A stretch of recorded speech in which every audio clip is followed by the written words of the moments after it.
Olá, crianças! Tudo bem com vocês? Eu sou a professora Lânia e hoje é a nossa primeira aula de filosofia no ano de 2021. Primeiramente, bem-vindos ao quarto ano, bem-vindos a 2021. Eu espero que seja um ano muito produtivo para nós. Bom, gente, durante essa nossa primeira aula, a gente vai falar um pouco sobre a introdução à filosofia, vai revisar, os conteúdos do terceiro ano e vai falar um pouquinho, introduzir os conteúdos do quarto ano do livro 1. Bom, gente, vamos começar falando um pouco sobre a filosofia, o que é filosofia, de onde veio a palavra filosofia, a origem, onde surgiu, algumas características que são importantes para entender essa disciplina. Primeiramente, gente, a palavra filosofia, ela é de origem grega e ela é composta por duas outras palavras. A primeira, filo, que significa amizade e amor, e a segunda é sofia, que significa sabedoria. Bom, então, juntando as duas, filosofia significa que ama a sabedoria. Então, esse é o significado da palavra filosofia. E ela consiste no estudo de problemas fundamentais relacionados ao conhecimento, à lógica, à existência, à verdade, aos valores morais e estéticos, à mente e à linguagem. Então, a gente pode perceber, gente, que não há bem uma definição para a filosofia. A gente explica a origem da palavra, o que significa a palavra, mas há uma discussão muito grande entre os filósofos sobre o que é filosofia. Então, a gente nem vai entrar nesse contexto. A gente entrou aqui no contexto do que ela faz, Ela consiste justamente em estudar problemas. E esses problemas, gente, eles vão estar relacionados ao nosso conhecimento, relacionado a tudo que está ao nosso redor. A gente pode perceber que tem relação com valores, com mente, com linguagem, com a questão da estética, que é o belo, com relação à existência e com relação à verdade. Ou seja, ela vai questionar todos esses problemas, estudar todos esses problemas que afligem a nossa sociedade. A filosofia, gente, ela é a busca de novos horizontes, é a busca por respostas e são questionamentos incessantes. Ou seja, nós vamos buscar novos horizontes, questionar algumas coisas, e com isso buscar novas respostas e questionar incessantemente qualquer tema. A cada questionamento que fazemos, estamos buscando mais conhecimento e assim passamos a interpretar e pensar o mundo. Ou seja, quando a gente questiona alguma resposta, questiona alguma coisa que a outra pessoa falou ou algo que a gente leu, a gente vai pesquisar sobre aquilo para poder encontrar o que a gente chama de uma verdade. E com isso, a gente vai o quê? Adquirindo conhecimento. Você faz uma pesquisa, você adquire conhecimento e aí você passa a interpretar e pensar sobre aquele assunto do seu jeito, ter a sua própria opinião. E quem é um filósofo, Bom, o filósofo, gente, ele é um indivíduo que busca conhecimento. Ele é movido pela curiosidade, pelo questionamento do mundo e sobre os fundamentos da realidade. Então, o filósofo, ele é quem? Ele é uma pessoa que vai o tempo todo buscar conhecimento. Então, ele pesquisa muito, ele estuda muito, ele é muito curioso, Vocês vão estudar bastante sobre a questão de curiosidade dentro da filosofia. Os filósofos, eles eram e são, muito curiosos. E com isso, eles vão buscar cada vez mais respostas e vão adquirindo cada vez mais conhecimentos. Agora a gente vai falar um pouco sobre a origem da filosofia, Primeiramente, surgiu na Grécia Antiga. Bom, gente, isso é um pouco contestado entre os próprios filósofos, Alguns dizem que surgiu na Grécia, outros dizem que não, mas a maioria dos livros traz que surgiu na Grécia Antiga. E a Grécia, ela era um centro cultural importante, ela foi considerada como um berço das civilizações. Por quê? Porque muitas coisas surgiram na Grécia, A democracia, a política, os Jogos Olímpicos, enfim, ela foi assim, um centro cultural muito importante para o mundo inteiro. E agora a gente vai falar da visão mitológica. Bom, antigamente, as pessoas, não só antigamente como hoje também, as pessoas tinham essa necessidade de buscar sempre respostas para tudo. Vocês são, por exemplo, muito curiosos e ficam perguntando tudo para os pais de vocês. Pai, por que acontece isso? Pai, o que é isso? Mãe, o que é isso, E essa questão da curiosidade, ela também tinha na época da Grécia Antiga. Só que naquela época não havia a tecnologia que há hoje, não tinha as pesquisas que nós temos hoje. Hoje é muito simples, né? A gente quer descobrir, por exemplo, como acontece a chuva, pega um livro, dá uma lida, tem lá todo o processo explicando. Se não conseguir no livro, vai na internet, você acaba conseguindo também descobrir como as coisas acontecem. Mas antigamente não tinha essas respostas. E as pessoas, elas tinham necessidade de saber por que as coisas aconteciam, principalmente o surgimento do mundo e também a questão dos fenômenos naturais, como é que esses fenômenos aconteciam. E aí é onde entra essa visão mitológica. Como eles não sabiam explicar, né, como as coisas aconteciam, os poetas, que eram pessoas que tinham assim, uma grande credibilidade com a população, eles diziam para todo mundo que tudo acontecia por conta dos deuses, né? Que eram os mitos, eles contavam, eles narravam esses mitos para as pessoas, explicando esses fenômenos naturais. E nesses mitos, os deuses eles eram como se fossem assim, super poderosos, tinham poder para fazer tudo. Então, antigamente, a gente tinha o que a gente chama de visão mitológica. Por exemplo, o mito do Thor. As pessoas queriam saber como é que a chuva acontecia. Na visão mitológica, o Thor estava bravo, agitava o seu martelo e aí acontecia a chuva, né? Então, isso era a visão mitológica, era a resposta do fenômeno da chuva de acordo com o mito, né, que tinha um deus como principal personagem. Com o surgimento da polis grega, ou seja, das cidades, né, os filósofos que na época eram considerados enviados dos deuses começaram a investigar os fenômenos naturais. Então, assim, as cidades elas começaram a crescer. E aí, os filósofos começaram a pensar, né, que esses deuses não tinham tanto poder assim e começaram a investigar como é que aconteciam esses fenômenos naturais. E aí foi no momento em que o pensamento crítico começou a florescer e muitos indivíduos começaram a buscar as respostas racionais para o mundo, fora da mitologia. Bom, como as cidades cresceram muito, as polis, né, elas cresceram bastante, teve o desenvolvimento da política, surgiu a moeda, né, já não era mais aquela troca de mercadoria, você podia pagar por uma mercadoria. Teve o surgimento da democracia, as pessoas começaram a perceber que as coisas aconteciam porque elas tinham decisões sobre isso. Isso fez também com que aparecesse a questão das respostas racionais, o pensamento crítico. As pessoas começaram a pensar, poxa, muitas coisas acontecem porque nós tomamos essas decisões. Então, não é acho que os deuses não têm esse poder todo, né? Eu acho que eles não são tão poderosos assim. E aí começaram a questionar e buscar, né, respostas fora da mitologia para principalmente esses fenômenos naturais. Essa atitude de busca por um conhecimento lógico, racional, significou o nascimento da filosofia. Então, a partir do momento que as pessoas começaram a buscar respostas fora da mitologia, a gente teve o surgimento da filosofia, que naquela época ainda não era conhecida como filosofia. Foi o filósofo Pitágoras que originou esse termo filosofia. E o Tales de Mileto é conhecido como o primeiro filósofo da história. Bom, deixa eu falar agora um pouco sobre as características da filosofia, né? A primeira característica é a questão da autonomia, é a liberdade de pensar por si. A filosofia, ela proporciona essa questão de você ter a liberdade de pensar por você mesmo. Você não precisa ter a mesma opinião que todo mundo, você pode ter a liberdade de ter as suas próprias opiniões.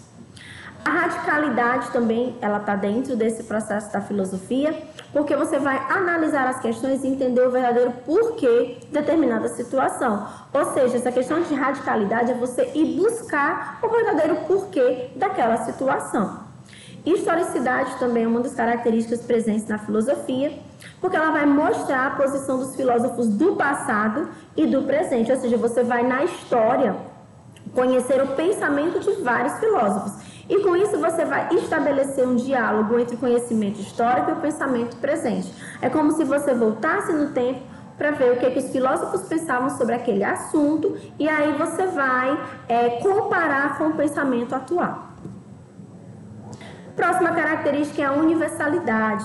Ou seja, temas que interessam a generalidade do universo humano, ou seja, questões que afetam cada pessoa que vive no planeta. Então, essa universalidade, ela está o quê? A filosofia, ela vai buscar temas que interessam a todas as pessoas, né, do planeta, todas as pessoas do mundo. Então, assim, por isso a gente chama de algo universal. É qualquer tema que está afetando a sociedade. Bom, quando a gente fala um pouco sobre os períodos filosóficos, a filosofia ela foi dividida entre períodos e cada período desse teve a sua importância e os seus filósofos que se destacaram. Primeiramente, a filosofia antiga, que é aquela lá da Grécia Antiga. Nessa filosofia antiga, os primeiros filósofos eles começaram a buscar sobre as respostas para o surgimento do mundo e os fenômenos naturais. E depois vieram os outros filósofos que pensaram um pouquinho sobre a questão dos seres humanos, do cidadão, do ser humano político, da democracia. Bom, os filósofos que se destacaram nessa época foram Tales, coloquei aqui Tales, Heráclito, mas tinha também o Anaximandro, Anaxímenes, tem o Sócrates, o Platão e o Aristóteles. Vocês vão estudar bastante ainda sobre o Aristóteles e sobre o Platão também no quarto ano.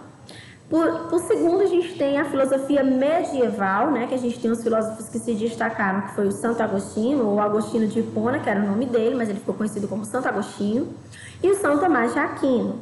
Já na filosofia moderna, a gente tem o Maquiavel, o Immanuel Kant, o Rousseau, que é o Jean-Jacques Rousseau, o John Locke e o René Descartes. Bom, vocês já conhecem um pouco do John Locke e do René Descartes, porque vocês estudaram as teorias da dúvida metódica e da tábula rasa no terceiro ano. E na filosofia contemporânea, a gente tem o Friedrich Nietzsche, o Karl Marx, o Jean-Paul Sartre, o Arthur Schopenhauer e o Zygmunt Bauman. Bom, desses aqui, gente, vocês vão estudar bastante o Jean-Paul Sartre. Ele vai estar muito presente aqui no Fundamental 1. Bom, e a filosofia, ela é dividida em áreas de conhecimento. A filosofia, na verdade, ela estuda tudo. A gente já percebeu que ela está ligada a tudo, Ela foi a mãe, que a gente costuma dizer, de todas as disciplinas, que foi a partir dela que a gente teve essa divisão de áreas de conhecimento, começou a dividir, para se estudar melhor. E ela tem essas áreas de conhecimento que a gente vai estudar bastante. A gente tem a metafísica, tem a lógica, tem a ética, tem a estética. A estética ela é bastante estudada no quarto ano, quando a gente vai falar sobre arte, sobre percepção. Tem a da teoria do conhecimento, que a gente já estudou no terceiro ano e vai estudar um pouquinho também no quarto. A antropologia filosófica. Tem a filosofia da natureza, que vai ser estudada bastante no quinto ano, a gente vai falar sobre isso. Filosofia política, que também vai ser estudada no quarto ano. Filosofia da ciência, da linguagem e a própria história da filosofia, que é o que a gente está fazendo agora, voltando no tempo e conhecendo a história da filosofia. Bom, e qual é a importância da filosofia na escola? Por que se estuda filosofia na escola? Bom, gente, primeiramente eu gostaria de falar para vocês que eu não tive o privilégio de estudar filosofia na idade de vocês. Quando eu fui estudar filosofia já foi no ensino médio, Mas hoje a filosofia, ela começa já no Fundamental 1. Isso é muito importante, vocês vão entender agora por quê. Primeiramente, a filosofia ela vai desenvolver a capacidade de levantar ideias e discutir sobre diferentes temas. Bom, gente, é desde cedo que se aprende as coisas, E nada melhor do que desde criança, desde pequena, a gente começar a desenvolver essa capacidade de ter ideias, E discutir sobre qualquer tema, você saber falar sobre qualquer tema também é muito importante. A filosofia também, gente, ela qualifica o aluno para a vida pública e ser um membro efetivo na sociedade. Então, assim, o que a filosofia faz, Ela vai trazer essa questão de importância da questão da cidadania para o aluno. Vocês perceberam que a gente já estudou sobre amizade, sobre curiosidade, sobre a questão da empatia. Então, tudo isso ela vai qualificar esse aluno para atuar fora da escola, para atuar na sociedade. E, com isso, ele ser o quê? Efetivo, ele se importar em ser um cidadão dentro da nossa sociedade. Ela também possibilita abrir a mente para novos conceitos ou até novas mudanças. Ou seja, a partir do momento que você começa a ver a visão dos filósofos sobre determinado assunto, você começa a abrir a sua mente para novos conceitos, para novas definições. A filosofia ela nunca vai te dizer o que é certo e o que é errado, mas ela vai trazer diferentes pontos de vista sobre o mesmo assunto, como a gente estudou a questão da dúvida metódica e da tábula rasa no terceiro ano, que falava justamente sobre isso, como é que o ser humano é, se o ser humano duvida de tudo, ou se o ser humano já nasce com as ideias dele pronta. Então, assim, você vê vários pontos de vista de vários filósofos, e aí você vai chegando à sua própria conclusão. Ela vai despertar também, gente, o espírito crítico, para que possamos ter uma visão clara diante dos fatos da vida. Quando a gente fala de despertar o espírito crítico, não significa dizer que você vai sair criticando tudo que acontece. Mas você vai sair o quê? pensando em tudo que te falam. Quando as pessoas te falarem alguma coisa, você tem que ter essa questão do espírito crítico e investigar, será que o que estão me falando realmente é verdade?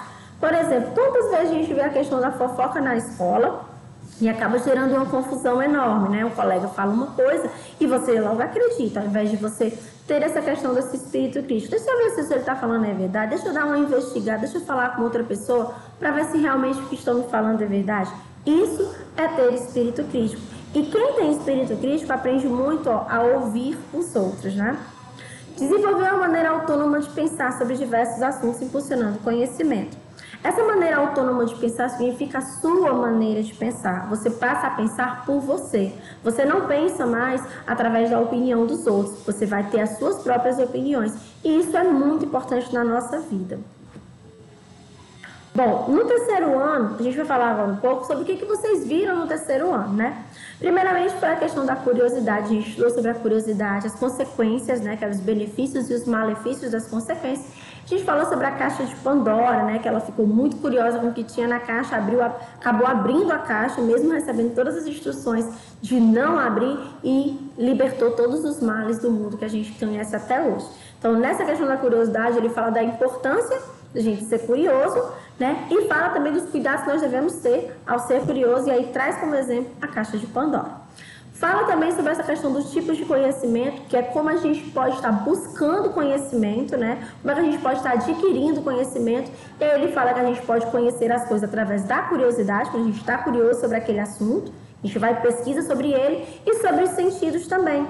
A gente pode conhecer as coisas através dos sentidos. Fala também sobre a questão dos sentidos e do engano, né? Que os sentidos eles podem nos enganar. A gente, por exemplo, pode ver uma balinha muito gostosa, colocar na boca e perceber que ela é amarga, pode estar enganando, a visão nos enganou, né? E fala sobre o mito da caverna, que era justamente aqueles homens que estavam presos na caverna, vendo as sombras, imaginando que as coisas eram daquela maneira, que na verdade elas eram outro formato, né? Que era o mito da caverna, que foi escrito pelo filósofo Platão. E aí ele falava que o sentido da visão estava nos enganando. Fala sobre a questão dos pensamentos, como é importante a gente pensar e refletir sobre determinados assuntos, né? Fala também do René Descartes e do John Locke, que era a teoria da dúvida metódica, que o René Descartes ele duvidava de tudo e ele só acreditava na razão, porque ele dizia que os sentidos podem ser enganosos.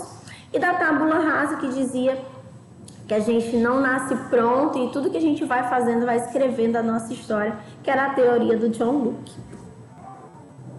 Fala também sobre a questão da inatividade, né? O que está inativo no nosso mundo, e a transformação, trazer como exemplo da transformação, por exemplo, a metamorfose da borboleta, né? Da lagarta para a borboleta, e essas transformações que acontecem no nosso corpo, no nosso mundo, né? Nos nossos pensamentos. Falava sobre a relação entre os sentimentos e os pensamentos, que os sentimentos eles são sentimentos diversos, existem sentimentos bons, existem sentimentos ruins, e que todos eles são importantes para o desenvolvimento, para o nosso desenvolvimento como pessoa, né? Trazia também a teoria dos mundos possíveis, que era a questão de existir outros mundos que poderiam ser iguais ou completamente diferentes dos nossos. Trazia também o filósofo o Gottfried Leibniz, ele dizia até que o nosso mundo era o melhor dos mundos possíveis, porque era um mundo que tinha água, que tinha natureza, enfim, era o melhor de todos os mundos. E por último, trazia o mundo dos filósofos, falando um pouco sobre a Grécia Antiga, dizendo como era a vida familiar, a vida das mulheres, a vida selvagem e a questão também dos atletas.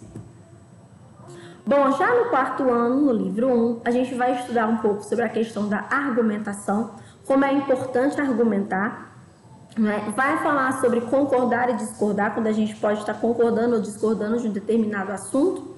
Fala também sobre as razões que nós temos para concordar e discordar de um assunto. Vai falar sobre o Senhor sabe tudo e o espírito crítico, olha, já veio o espírito crítico novamente, né?